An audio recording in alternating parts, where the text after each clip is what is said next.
Health and fitness requires more than just the physical work. It starts with the work you put in to grow your mind. Welcome to the Mind Gains podcast, where we discuss what it takes mentally to see results physically. I'm your host, Jess. Let's get started.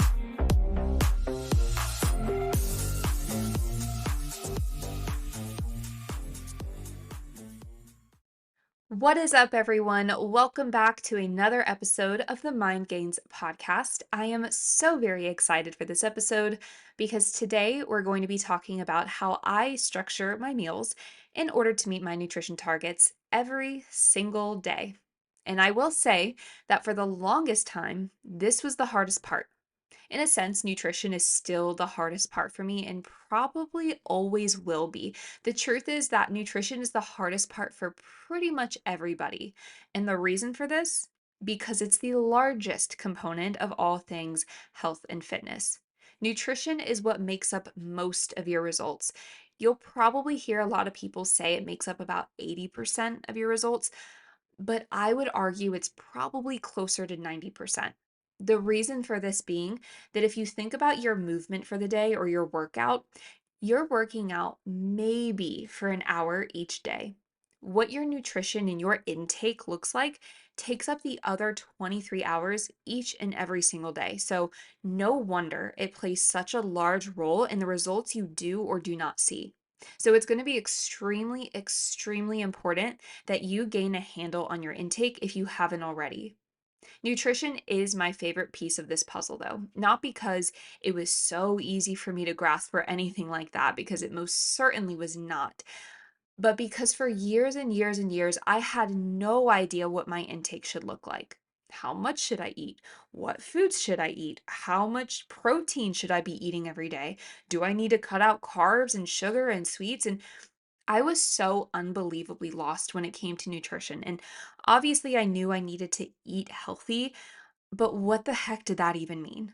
I truly had no idea. And the reason I now love the topic of nutrition more than any other part of health and fitness is because I spent time learning it and it turned out to be way simpler than I originally thought. And I love uncovering myths and helping bring to light truths about nutrition to others to help them along in their journey as well.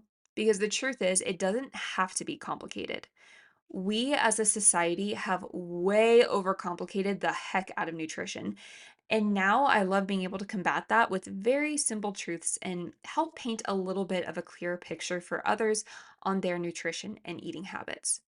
So that's why I put together this episode on how I personally structure about 90% of my meals every single day because it's simple. It's so simple, it's stupid. And that's the way I like to keep it. And this episode is so not about the science behind nutrition. I absolutely want to do some future episodes that dive a little bit deeper on the way proteins and carbs and fats and micronutrients all affect your body because that right there is my favorite thing to talk about. I am such a nerd when it comes to this. Nowhere else in life do I give a rip about science, but when it comes to the science behind nutrition, I could spend all day talking about it. But I know that a lot of people do not care about that. They just want to know what they need to do. So, this episode is for those individuals. Again, future episodes, I will talk more about the actual science behind it. But for today, I'm just giving out practical information on how you can reach your nutrition targets a little bit easier and how to think about structuring your meals to make sure you're getting in everything that you should be getting in. When I am putting together my meals, I literally just throw things together that sound good. I am not really a recipe kind of person when it comes to this. I do have a few meals I'll make that I found recipes for, but overall, I am not the person in the kitchen that's just chefing it up, making gourmet meals and making a glaze to add on top of my chicken breast. No, that is not me. That's too much work for me. I really don't care for cooking. I'm not a fan of it. The least amount of time I can spend on cooking and cleanup, the better.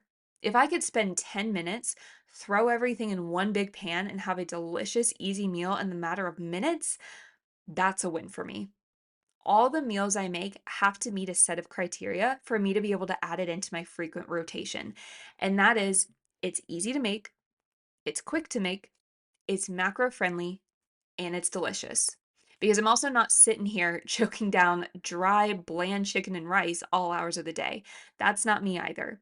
So if I throw something together and it checks off all four of those boxes, we're keeping it in the rotation.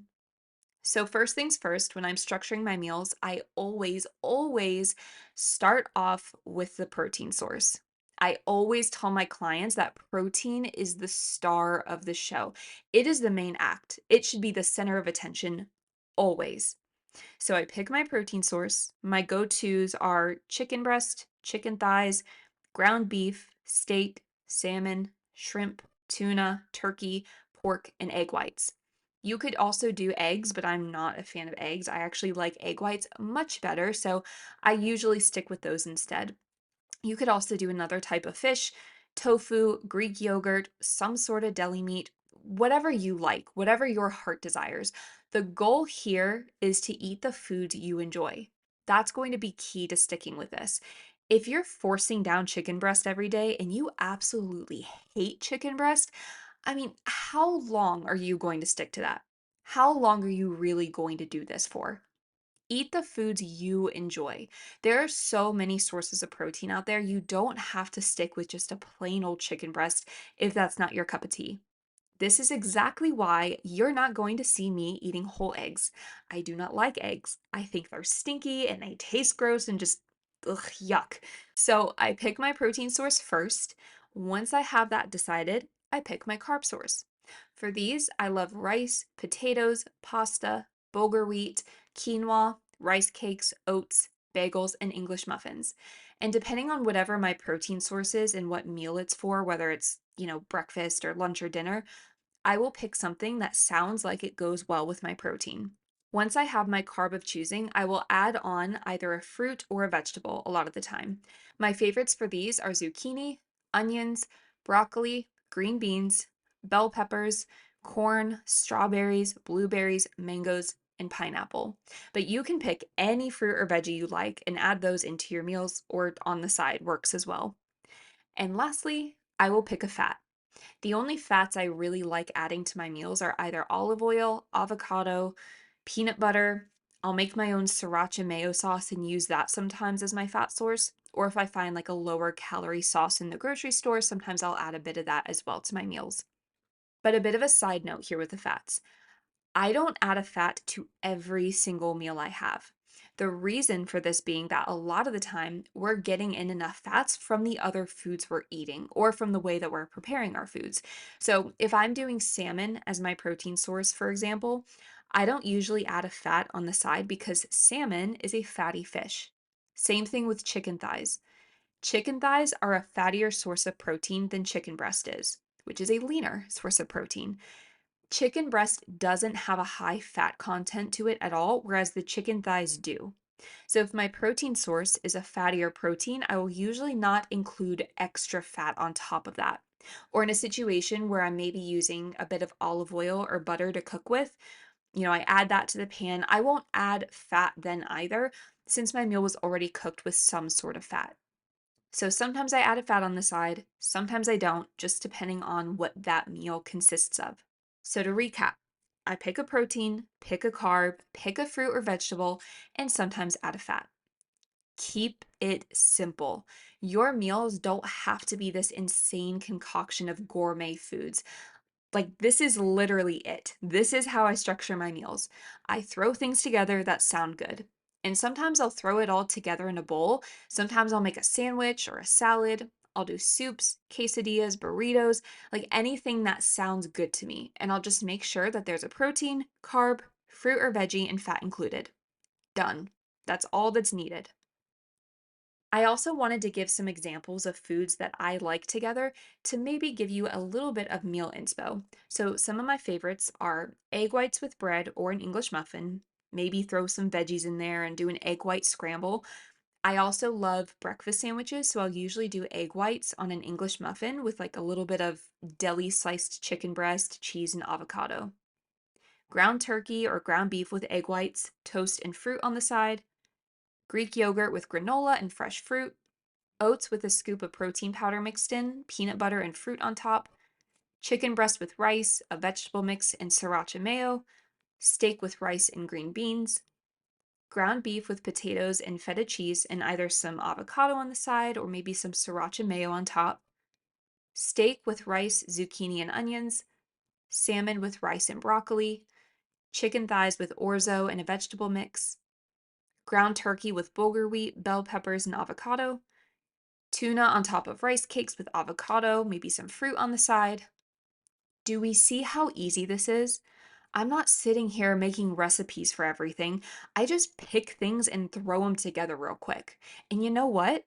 It's easy, quick, tastes great, and it helps me hit my macro targets every time. The other plus side to structuring your meals this way, if you're someone who tracks their food, is it makes food tracking so simple. Instead of trying to add in and create this recipe on MyFitnessPal and having to log like 30 different items, you log 3 to 4 items and you're done. Structuring your meals this way makes it so much easier to not only hit your macros, but to track your food as well. And this is so important because we need to find the simplest ways to go about our nutrition and our habits so that it's as easy as it possibly can be for us to succeed every day and make this a lifestyle. The number one reason I hear people say that they give up on tracking their food is because they said it was too complicated. Newsflash, it's as simple or complicated as you make it out to be. If you're overcomplicating your nutrition, then yeah, it's gonna be complicated. But it doesn't have to be that way. I used to way overcomplicate tracking my food. I think this is very, very normal. I think a lot of us do this when we're first starting out because we don't know any better, right? But after trial and error and finding what works best for me and allows me to be able to keep up with this, be consistent with it, and incorporate it into my daily life, this is it. Make it so unbelievably simple and work on removing layers of resistance in your health and fitness journey.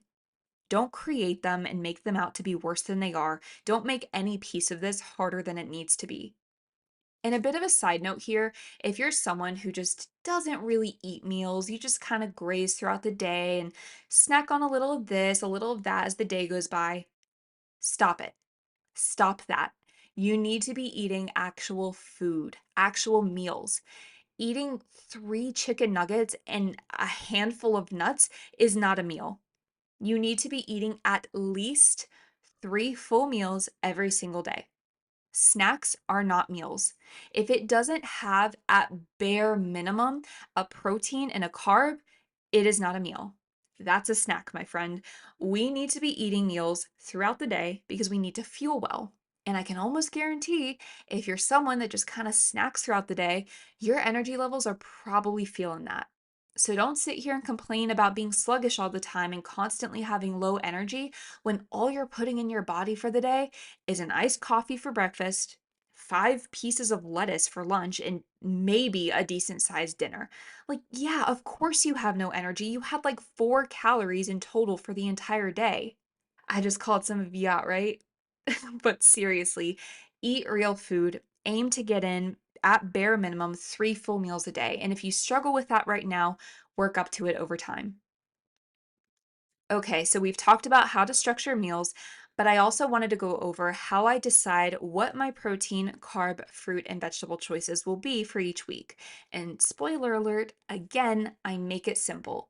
In case y'all haven't caught on yet, my goal and the way that I view all of this is how do I make this as simple and easy to implement as possible?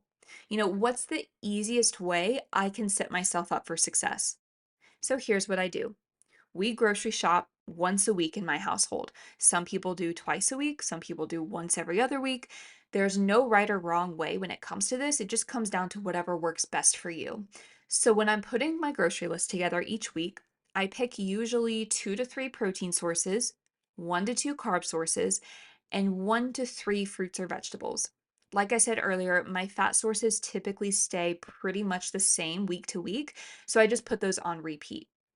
So my grocery list might look something like chicken breast, 96.4 ground beef, and salmon for my protein sources, pasta and potatoes for my carb sources, and strawberries, mangoes, and zucchini for my fruits and veggies. Now, my grocery list each week is definitely longer than this, but these are what might be included on my list to center my meals around for the following week. I get these items at the store and then I use them in all of my meals for the entire week. Then I might change up my food choices the following week. Maybe I keep chicken breast on there because that is usually something we have pretty often, but I do ground turkey and shrimp instead, quinoa and white rice, blueberries, yellow bell peppers, and asparagus. And those are the items I use in all my meals the following week. Whatever is on your grocery list is going to be highly personal. It's obviously going to be based on you and what you like to eat. My only recommendation is to try and switch some items out week to week. That way, we can be sure we're eating a good variety of foods and getting in all the micronutrients we need since different foods offer different vitamins and minerals. So, switching out some of your food choices week to week is a great way to do this. But you're also probably going to have some staples that you get every single week, which is totally fine as well. Like I said, I know for a fact every single week I'm getting avocados, bagels, English muffins, Greek yogurt, egg whites, chicken breast, and usually ground beef is another one I keep in rotation quite a bit. But you'll have your own staples that you'll keep in your rotation. But the reason I say about 2 to 3 different types of protein, 1 to 2 carbs, and 1 to maybe 3 fruits or vegetables is to try to avoid waste. Because I know for me personally, when I first started structuring my meals and my weekly grocery list this way, I way overbought on everything. I basically bought every protein and carb source I could think of and like 7 different types of fruit and had to throw a lot of it out because there was no way I could possibly eat all of it in a week's time span. And also because I found that when I have more choices on my food, I usually don't do as well because now I have all these options and I am a horrible decision maker. So deciding between 6 different types of protein for dinner is a lot more annoying to me than deciding between two. Like it's either steak or shrimp, which is it going to be tonight, is a lot easier for me to decide on between chicken breast, chicken thighs, salmon, shrimp, steak, turkey, pork, ground beef, tuna, da da da da da da. Da. No. Give me 2 or 3 options. I work better with that than an endless list, and it just makes it easier to throw my meals together, in my opinion. Especially if I'm having a really busy day. The last thing I want to think about is what I'm going to have for lunch or dinner. So, minimizing the amount of decision making I have to do around my food choices for that day just works better for me, I found. I could literally flip a coin if I wanted to and decide on our dinner for the day that way. So, there you have it. That is how I structured 90% of my meals. Like I mentioned, I do have a few actual recipes that I like that are really easy, and I'll make those from time to time. But for the most part, we're keeping it super simple. This is what I found works best for me. It's what has allowed me to make it a lot easier to keep up with and make eating this way a lifestyle. And it's what has allowed me to make progress in my own health and fitness journey. Again, nutrition is the biggest factor when it comes to the results you are or are not seeing. So if you're struggling with getting your nutrition down, my recommendation is to start viewing and structuring your meals this way, at least at the very start. When you're first starting out, everything is hard, right? So if you can do this at least at the beginning until you learn how to track foods a little bit more, then you can kind of go out and expand on this and tweak it to what you like best. But if you're just starting out with tracking and you're struggling to find a groove with it or knowing what meals to make, my suggestion is to start here until you're more comfortable with it. Make it as simple as possible, remove those layers of resistance. Don't overcomplicate things, especially when it comes to nutrition, because as we all know, it's already made to be way overcomplicated by our society and by diet culture. There is no, you have to eat these exact meals if you want to lose 20 pounds. And if you do anything other than this, you're wrong. That doesn't exist. Just pick your protein, pick your carb, pick your fruit or veggie, maybe throw a fat in there every once in a while. You'll be all set.